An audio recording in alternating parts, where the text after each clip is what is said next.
Hey everyone, in this video we're going to be looking at how to use the method of substitution to help us evaluate definite integrals. Now there are two main ways that we can use the method of substitution to help us out. The first way is we can find a related indefinite integral, and then we can use the fundamental theorem of calculus to help us find our answer. And the second way is we can find the definite integral directly by also making a substitution for the upper and lower bounds on the definite integral. So in this video, I want to do an example, and I want to show you how to use both methods, and that way you can pick out whatever method works best for you as you go through some problems. So for the first method, we're going to find a related indefinite integral, and then we're going to use the fundamental theorem of calculus. So the example, the integral from 0 to 2 of x times the square root of 4 minus x squared, and then we have our times dx. So what we're going to start with is we're just going to start by taking a look at the indefinite integral of the same expression. So x times the square root of 4 minus x squared times dx, and I don't have the bounds on this now. So we're going to use the method of substitution to help us find this indefinite integral. So on the inside here, 4 minus x squared, if I take the derivative of x squared, it'll move down a degree, so that'll be x to the first. So I should be able to substitute for this x and the dx. So I'm going to let u equal what's underneath our square root sign, 4 minus x squared. And if I take the derivative of that, du is going to be negative 2x times dx.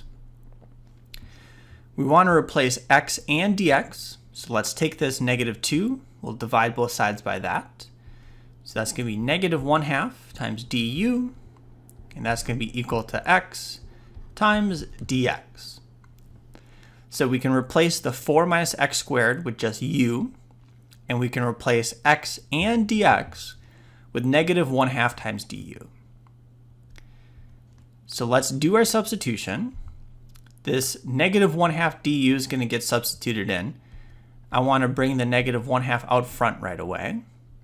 So negative 1/2 times the integral, and underneath our square root sign, we'll have the square root of u, and then the x and dx are getting replaced by the negative 1/2, which I already wrote, and du.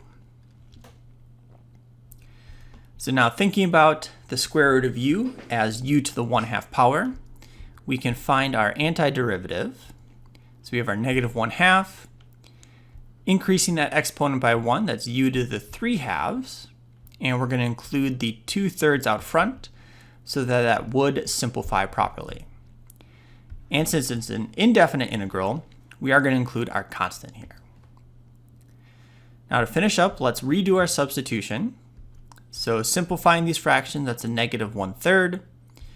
And then replacing u, it's going to be 4 minus x squared to the 3/2 power. So here's our related indefinite integral. And we found the antiderivative, redid our substitution, and now we can use this along with the fundamental theorem of calculus to evaluate our original integral here. So this is going to be equal to the negative 1/3 times 4 minus x squared to the 3/2 power, and then I don't need my constant anymore because we would be evaluating that. So we'd have plus c and then minus c, so they would be canceling out. But we're going to evaluate this from 0 to 2. So what that's going to look like, we have our negative 1/3. We'll plug in the upper bound. So we have 2 squared to the 3/2 power. And then we'll subtract, plugging in the lower bound. So 4 minus 0 squared to the 3/2. So let's see what we end up with here. So for the first one, after we plugged in the upper bound, we're going to have negative 1/3. 2 squared is 4, so 4 minus 4 is 0. So 0 to the 3 halves is just going to be 0, so this entire first piece is going to be equal to 0. And our second one, we have minus a negative 1/3, so this is going to be plus 1/3 times 4 to the 3 halves. So plus 1/3. Now to evaluate 4 to the 3 halves, we can think about that as 4 to the 1/2 and then cubed. So the 1/2 power is the same as the square root. So that's going to be 2 to the 3rd, which is going to be 8. So times 8. So what we end up with is 8/3 as our final answer. So in this first method, we first think about it as an indefinite integral. So we find the related indefinite integral, and we have our plus c. And then we use the fundamental theorem of calculus, plugging in the upper bound, plugging in the lower bound, and subtracting those to get our final answer. So now let's do this same example, but let's use our other method. The second method, we're going to find and we're going to evaluate the definite integral directly by also making a substitution for the upper and lower bounds on our integral. So I'm going to use the same substitution. So I'm going to let u equal what's underneath our square root sign of 4 minus x squared. Taking the derivative, the same as what we did in the last one, we have negative 2x times dx. And just like before, I'll divide both sides by negative 2. So we end up with negative 1/2 du is equal to x times dx. So this is all the information we need to do the substitution on the inside of this integral. But because I'm going to replace everything in terms of u, I also have to find out what my upper and lower bounds are in terms of u. So these are right now in terms of x. So let's take our lower bound of 0, and we're going to plug that in to the expression we said u is going to be. So 4 minus 0 squared. So our new lower bound is going to be 4. If I do the same thing with the upper bound, so now we're going to plug in 2. So 4 minus 2 squared, 4 minus 4, we end up with 0. So now this is our new upper bound. So now we can substitute everything. So if we take a look, our lower bound, so we found our new lower bound is going to be 4. Our new upper bound is going to be 0.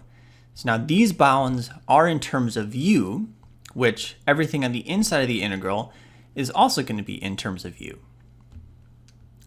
So x and dx, that's going to get substituted with negative 1/2 du. And then underneath our square root sign, we have the square root of u. Now I'm going to do a little bit of rewriting and rearranging. I'm going to bring the negative 1/2 out front. Now we have from 4 to 0. I like to have the smaller number on the lower bound, so I'm going to reverse those. So I'm going to do 0 to 4. When I reverse my bounds like this, I make it the opposite. So instead of negative 1/2, let's make that positive 1/2. And then we have u to the 1/2 power and du. So now written like this, we can evaluate this directly just by using the fundamental theorem of calculus. So we have a positive 1/2, and then the antiderivative, that's going to be 2/3 times u to the 3 halves, and this is going to be evaluated from 0 to 4. So let's plug in our upper and lower bounds. I'm also going to simplify these fractions. So that's going to be 1/3. Plugging in the upper bound is going to be 4 to the 3 halves. And then minus, we have our 1/3, and plugging in the lower bound, 0 to the 3 halves power. So 4 to the 3 halves, as we saw with the first method, that's equal to 8. So we have 8/3. And then our second term here, negative 1/3 times 0, so minus 0. And as you can see, we end up with the same answer. So those are the two ways we can approach a definite integral using substitution.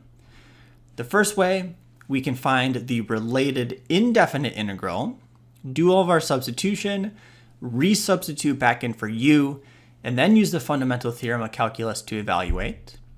Or we can find the definite integral directly by also making a substitution for the upper and lower bounds on the integral. Both methods work just fine, so hopefully going through this, you can see the benefits to each, and then when you go to do problems on your own, you can pick out whichever method works best for you.